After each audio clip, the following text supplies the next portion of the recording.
वो एक सुंदर और घना जंगल था। दोपहर का समय था। उसी जंगल में राज्य का राजा राजा सूरज अपने सैनिकों के साथ खड़ा होकर जंगल के सुंदर दृश्य को देख रहा था। जंगल का यह स्थान हमें पसंद आया।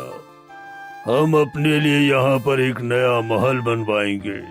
महाराज, आपने चुनाव बहुत ही बेहतरीन किया है।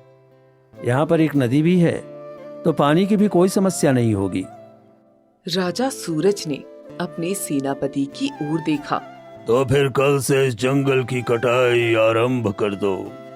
महाराज, आपके आदेश के मुताबिक यहाँ के सारे वृक्ष काट दिए जाएंगे, लेकिन मुझे लगता है कि आपको वो वाला वृक्ष नहीं काटना चाहिए। राजा सूरज ने सेनापति के बताए हुए उस वृक्ष की ओर देखा। वो वृक्ष देखने में बहुत ही प्राचीन लग रहा था। क्यों? उस वृक्ष में आखिर ऐसी क्या बात है? महाराज, लोग कहते हैं कि वो कोई साधारण वृक्ष नहीं है, बल्कि दूसरी दुनिया तक पहुंचने का एक द्वार है। हजारों वर्षों से साधु और तपस्वी इसी वृक्ष के नीचे बैठकर बड़ी बड़ी सिद्धियां प्राप्त करते आए हैं। ये सुनकर राजा सूरज हंस पड़ा।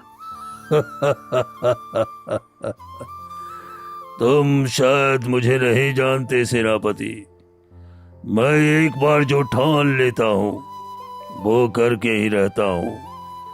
महल बनने के आड़ में अगर ये वृक्ष आया तो मैं इसे काट दूंगा। मुझे कोई फर्क नहीं पड़ता कि ये वृक्ष कितना खास है। इतना कहकर राजा सूरज तेजी से उस वृक्ष के पास गया और अपनी तलवार निकालकर पहला प्रहार वृक्ष की डाल पर कर दिया। जैसे ही तलवार वृक्ष पर लगी, अगले ही पल वृक्ष से रंग बिरंगी किरणें फूटने लगी। उन्हीं किरणों के बीच से एक साधु प्रकट हो गया। ये देखकर राजा सूरज और उसके सैनिक आश्चर्यचकित रह गए। साधु ने रहस्यमयी अंदाज में राजा सूरज की ओर देखा। तूने बहुत बड़ी गलती की है। इसकी सजा तुझे भुगतनी पड़ेगी। याद रख, जो भी इस राज्य के राजा है, उसकी पुत्री जब 20 वर्ष की होगी तो वो पत्थर की बन जाएगी। ये सुनकर राजा सूरज चौंक गया और साधु के पैरों में गिर गया। मुझे क्षमा कर दो साधु महाराज, मुझसे बहुत बड़ी भूल हो गई है। साधु को राजा सूरज पर दया आ गई।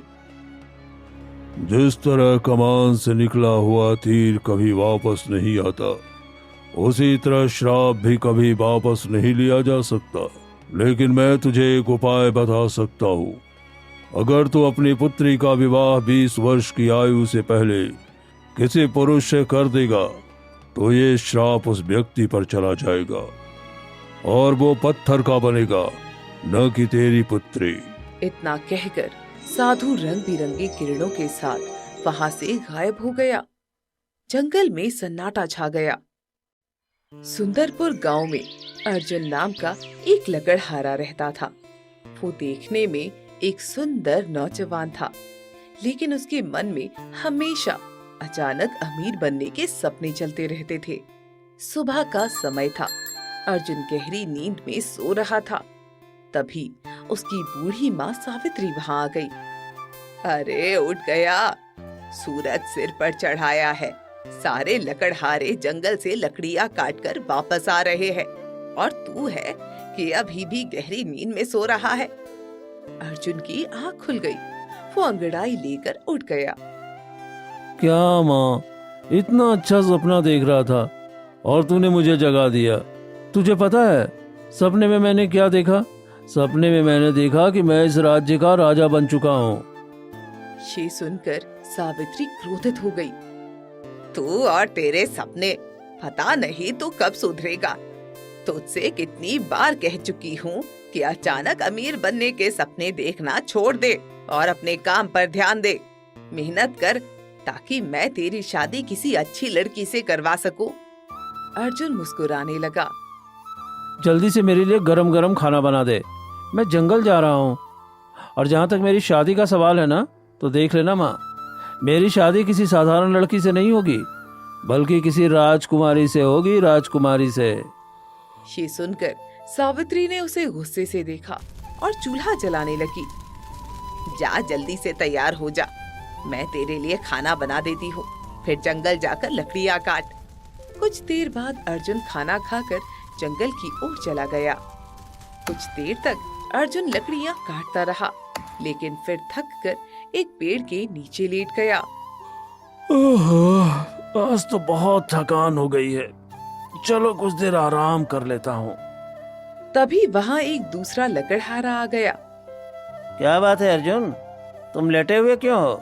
आज मेरा काम में मन नहीं लग रहा है। अरे ये बात तो तुम रोज कहते हो, सच तो यह है कि तुम दिन प्रतिदिन कमजोर होते जा रहे हो। अगर ऐसा ही चलता रहा ना तो पूरे गांव में तुम कामचोर के नाम से प्रसिद्ध हो जाओगे। चलो जल्दी से लकड़ियां काटो और बाजार जाओ, वरना हर दिन की तरह शाम को यही कहोगे कि कोई ग्राहक ही नहीं आया। ये सुनकर अर्जुन ने उसे गुस्से से देखा। अपने काम से काम रखो। कितनी बार कहा है कि मेरे जीवन में दखल मत दो। मुझे विश्वास है कि मैं लकड़ियां काटने के लिए नहीं बना हूँ। जानता हूँ। तुम्हें विश्वास है कि तुम आराम से रहने के लिए बने हो। तुम ही इस राज्य के राजा बनोगे, हाँ, लेकिन मुझे विश्वास है कि तुम्हारा सपना सपना ही रहेगा। इतना कहकर दूसरा लकड़हारा वहाँ से चला गया। अर्जुन आंखें बंद करके पेड़ के नीचे लेट गया। कुछ देर बाद अर्जुन उठ गया। उसके मन में बेचैनी बढ़ने लगी। न जाने इस जीवन से मुझे कब छुटकारा मिलेगा, न जाने मेरा सपना कब पूरा होगा। अर्जुन बेमन से लकड़ियाँ काटने लगा। कुछ देर बाद वो लकड़ियाँ लेकर बाजार गया और उन्हें बेच दिया।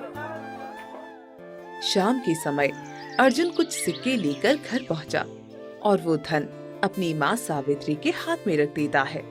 थोड़े से सिक्के देखकर सावित्री क्रोधित हो गई। बस आज फिर 5 सिक्के लेकर आया है। अरे दूसरे लकड़हारे अपने माँ के हाथ में 50-50 सिक्के तक रखते हैं, लेकिन तू 5 सिक्कों से कभी आगे नहीं बढ़ पाया। माँ, दूसरे लकड़हारों से मेरी तुलना मत करो। देख, मैं लकड़ियाँ मजबूरी में काटता हूँ। जिस दिन मुझे मौका मिला ना, उस दिन तुम देख लेना, मैं तुझे कितना अमीर बना दूंगा। बेटा, शुरू में तो मुझे तेरी बातें बचपना लगती थी, लेकिन अब मुझे तेरी चिंता होने लगी है। जल्दी धनवान बनने के चक्कर में कभी अपने जीवन में जल्दबाजी में कोई गलत फैसला मत कर लेना। कोई ऐसा काम मत करना कि तुझे बाद में पछताना पड़े। चलो, मुझे भूख लगी है माँ। हाँ, जा रही हूँ तेरे लिए खाना बनाने। 5 सिक्के लेकर आता है और खुद को गांव का सबसे बड़ा सेठ समझता है। हाँ। समय इसी तरह बीतता रहा।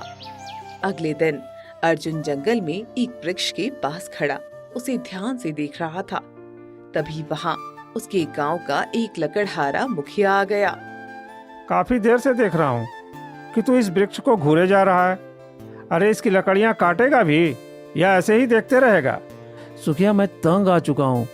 मेहनत करके लकड़ियाँ काट कर ले जाता हूँ और बदले में 5 सिक्के से ज्यादा मिलते ही नहीं। क्योंकि तू शाम को बाजार पहुँचता है, उस समय तक ग्राहक लकड़ियाँ खरीद चुके होते हैं। फिर तू उनसे अपनी लकड़ियाँ खरीदने की विनती करता है तो वे तुझे थोड़े बहुत सिक्के देकर लकड़ियाँ ले जाते हैं। अगर तू समय पर लकड़ियाँ ले जाएगा तो तेरी लकड़ियाँ भी अच्छी कीमत पर बिकेंगी, समझे? मुझे ज्ञान मत दे। मुझे ऐसा कोई उपाय बता जिससे मैं कम लकड़ियाँ काटूं और ज्यादा दामों में बिके। भाई, ऐसी लकड़ियाँ तुझे जंगल की गहराई में मिलेंगी। चंदन की लकड़ियाँ बहुत महंगे दामों में बिकती हैं, लेकिन जंगल की गहराई में लकड़हारे डर की वजह से नहीं जाते, क्योंकि वहाँ जंगली जानवर बहुत खतरनाक होते हैं। इतना कहकर मुखिया वहाँ से चला गया। तो चलो, आज इन जंगली जानवरों को ही देख लेते हैं। धन के लिए मैं कुछ भी कर सकता हूँ। इतना कहकर अर्जुन जंगल की गहराई की ओर बढ़ गया। बहुत देर तक जंगल की गहराई में भटकने के बाद अर्जुन की नजर एक चंदन के वृक्ष पर पड़ी। वो खुश हो गया। लगता है आज मेरी किस्मत मुझ पर मेहरबान है। अर्जुन चंदन के वृक्ष के पास गया और लकड़ियां काटने ही वाला था कि तभी उसकी नजर झाड़ियों में पड़े एक मुकुट और तलवार पर पड़ी। वो चौंक गया। ये क्या? ये तो किसी राजा का मुकुट और तलवार लग रही है। अर्जुन धीरे धीरे मुकुट के पास गया और उसे उठाया। चलो इसे पहन कर देख लेता हूँ। वास्तव में राजा तो नहीं बन सकता, कम से कम इस मुकुट और तलवार को हाथ में लेकर महसूस तो कर लूं। इतना कहकर अर्जुन ने मुकुट अपने सिर पर पहन लिया और तलवार हाथ में लेकर अकड़कर चलने लगा। तभी झाड़ियों से कुछ सैनिक बाहर निकले। उन्हें देखकर अर्जुन डर गया। डरने की जरूरत नहीं है, इसका मतलब इस राज्य के राजा तुम ही हो। ये सुनकर अर्जुन चौंक गया। ये क्या बकवास कर रहे हो? अरे बकवास नहीं, सच कह रहा हूँ। इस राज्य के राजा सूरज ने ये मुकुट जानबूझकर यहाँ फेंका था। उनका कहना था कि जो व्यक्ति इस मुकुट को पहनकर उसे सही तरीके से धारण कर लेगा, उसे वो अपनी पुत्री राजकुमारी सौम्या का विवाह करेंगे और उसे इस राज्य का राजा बनाएंगे। चलो हमारे साथ। कहीं मैं सपना तो नहीं देख रहा? क्या मेरी किस्मत सच में बदल गई है? सैनिक अर्जुन को अपने साथ महल ले गए। राजमहल में राजा सूरज बैठा था। अब वो बूढ़ा हो चुका था। सैनिकों ने सारी घटना राजा को बताई। ये सुनकर राजा सूरज खुश हो गया। क्या नाम है तुम्हारा? मेरा नाम अर्जुन है। मुकुट तुम्हारे सिर पर बिल्कुल सही बैठा है, तलवार भी तुम पर जच रही है। हम इसी समय तुम्हारा विवाह अपनी पुत्री राजकुमारी सौम्या से करेंगे। कुछ ही देर में अर्जुन का विवाह राजकुमारी सौम्या से धूमधाम से संपन्न हो गया। राजकुमारी सौम्या अपने कक्ष में घूंघट डाले बैठी थी। कुछ देर बाद अर्जुन कक्ष में प्रवेश कर गया। मुझे तो अभी भी विश्वास नहीं हो रहा है कि जो कुछ भी हो रहा है वो सच में हो रहा है। कहीं ये सपना तो नहीं? इतना सुनते ही राजकुमारी सौम्या ने अपना घूंघट उठा दिया और क्रोधित नजरों से अर्जुन की ओर देखा। नहीं, ये तुम्हारा सपना नहीं है, लेकिन इतना खुश होने की जरूरत नहीं है, क्योंकि तुमने बहुत बड़ी मूर्खता की है। ये सुनकर अर्जुन चौंक गया। क्या मतलब? मतलब ये कि कुछ समय पहले मैं श्रापित थी, लेकिन अब श्रापित तुम हो गए हो। ये सुनकर अर्जुन और भी ज्यादा चौंक गया। मैं कुछ समझा नहीं। सुनो, बरसों पहले मेरे पिता से एक गलती हो गई थी। उस गलती की वजह से एक साधु ने उन्हें श्राप दिया कि उनकी पुत्री 20 वर्ष की आयु में पत्थर की बन जाएगी। मेरे पिता डर गए और उन्होंने साधु से क्षमा मांगी। साधु को दया आ गई और उसने कहा कि अगर 20 वर्ष की आयु से पहले मेरी शादी किसी से कर दी जाएगी तो ये श्राप उस व्यक्ति पर चला जाएगा। मेरे पिता कुछ समय तक इस बात को भूल गए थे, लेकिन कुछ दिनों पहले मेरी बड़ी बहन चंद्रकला पत्थर की बन गई। तब उन्हें ये श्राप याद आया। ये सुनकर अर्जुन के चेहरे पर डर साफ दिखाई देने लगा। फिर मेरे विवाह का निर्णय लिया गया, लेकिन महल के बुद्धिजीवियों ने कहा कि अगर मेरा विवाह किसी राजकुमार से किया जाएगा और वो पत्थर का बन गया तो उसका राज्य हमारे खिलाफ हो जाएगा।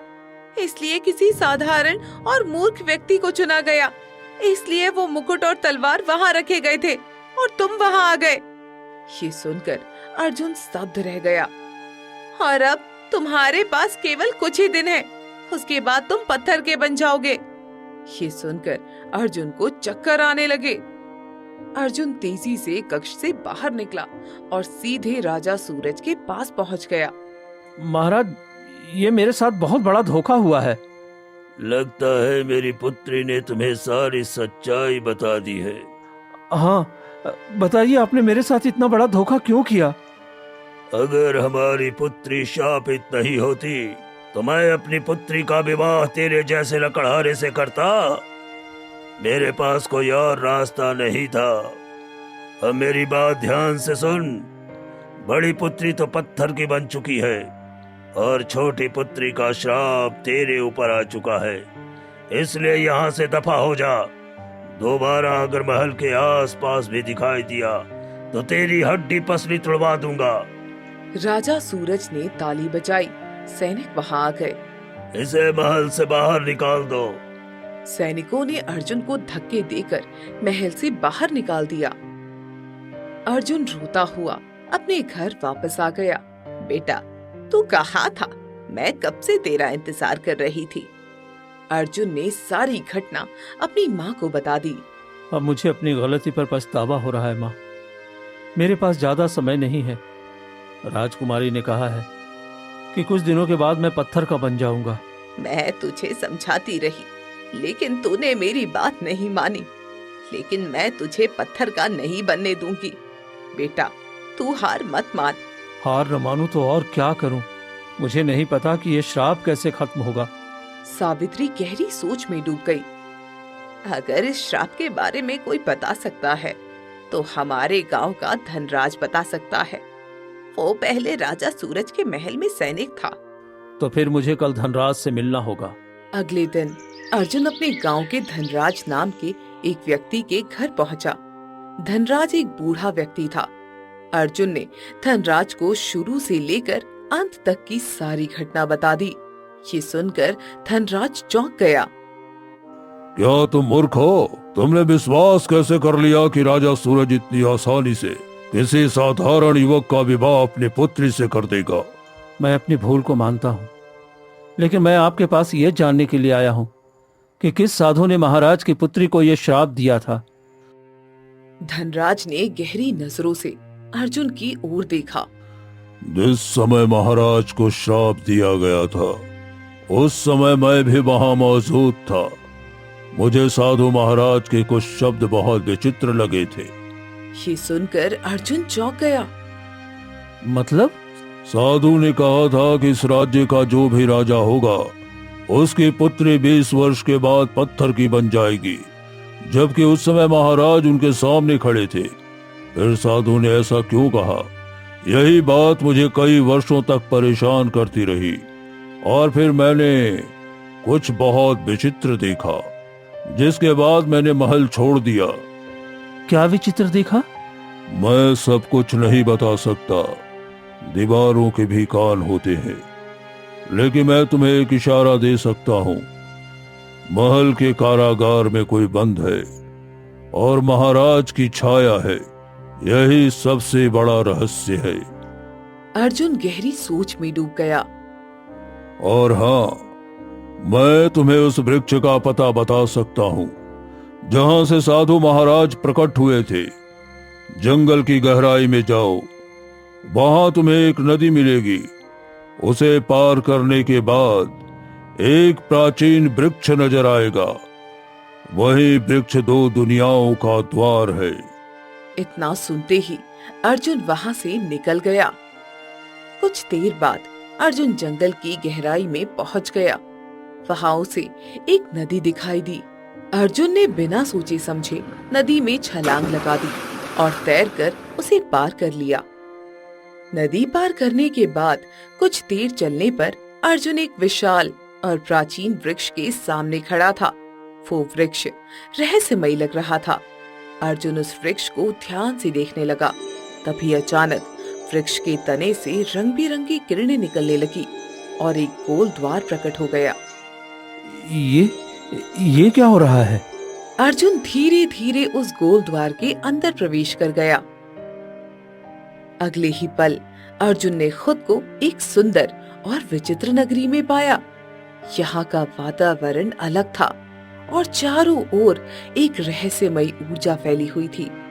सामने एक साधु खड़ा अर्जुन को देख रहा था।